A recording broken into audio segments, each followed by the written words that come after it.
Genesis chapter 2, God rested.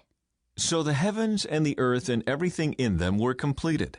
By the seventh day, God completed his work that he had done, and he rested on the seventh day from all his work that he had done.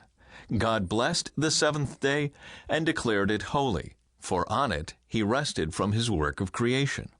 Starting with Adam, wouldn't it be great to have a historical list of all the generations, from Adam all the way to Jesus, the complete genealogy? We do. You can read it right in 1 Chronicles chapter 1. It starts with Adam. A lot of the names are hard to spell and pronounce, so we're going to make Todd work pretty hard. See how many names you recognize. 1 Chronicles chapter 1.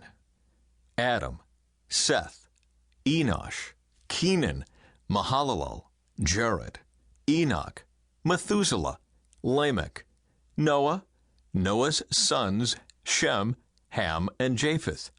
Japheth's sons, Gomer, Magog, Madai, Javan, Tubal, Meshach, and Tiras. Gomer's sons, Ashkenaz, Rippeth, and Togarmah. Javan's sons, Elisha, Tarshish, Kittim, and Rodanim. Ham's sons, Cush, Mizraim, Put, and Canaan. Cush's sons, Seba, Havilah, Sabta, Raamah, and Sabteka. Raamah's sons, Sheba, and Dedan. Cush fathered Nimrod, who was the first to become a great warrior on earth. Mizraim fathered Ludim, Anamim, Lehabim, Naphtahim, Pathrasim, Casluhim, the Philistines came from them, and Caphtorim. Canaan fathered Sidon, his firstborn, and Heth, the Jebusites, Amorites, Girgashites, Hivites, Archites, Sinanites, Arvadites, Zemarites, and Hamathites. Shem's sons Elam, Asher, Arphaxad, Lud, Aram, Uz, Hul, Gether, and Meshach. Arphaxad fathered Shelah, and Shelah fathered Eber. 2 sons were born to Eber. One of them was named Peleg, because the earth was divided during his lifetime. And the name of his brother was Joktan. Joktan fathered Almodad, Sheleph, Hazarmaveth, Jerah, Hadaram, Uzal, Diklah, Ebal, Abimael, Sheba, Ophir, Havilah, and Jobab. All of these were Joktan's sons: Shem, Arphaxad, Shelah, Eber, Peleg, Ru, Serug, Nahor, Terah, and Abram, that is, Abraham. Phew! Let's stop right there with Abraham. I'll tell you a little more about him in a moment, but let's kick around a few questions. First, why is it important to think about Jesus' family tree, or the genealogy of Jesus? A few reasons.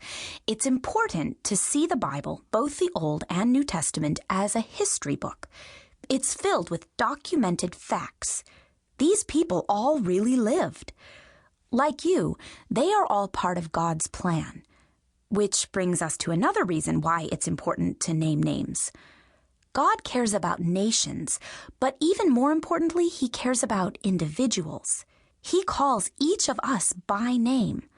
Also, genealogies are important and need to be documented because they play a significant role in proving that Jesus is the Messiah, as promised in the Old Testament. More on that later. Another question you may be wondering is this: why do family trees in the Bible only seem to include the names of men? Actually, some of the genealogies do mention women. The New Testament begins in the first chapter of Matthew with a genealogy that mentions several women: Tamar, Rahab, Ruth, Bathsheba, and Mary, the mother of Jesus. But it is true that, for the most part, family histories in the Bible are tracked through fathers and sons. One other thought you might be having about family trees: if you were to research your own family tree, what would you do if you found out your great-great-grandfather was not always the nicest person? Like maybe even a bank robber or some other criminal. Would you be ashamed? Would you try to hide it? Well, when God wrote the Bible, including the genealogies, he didn't hide anything. God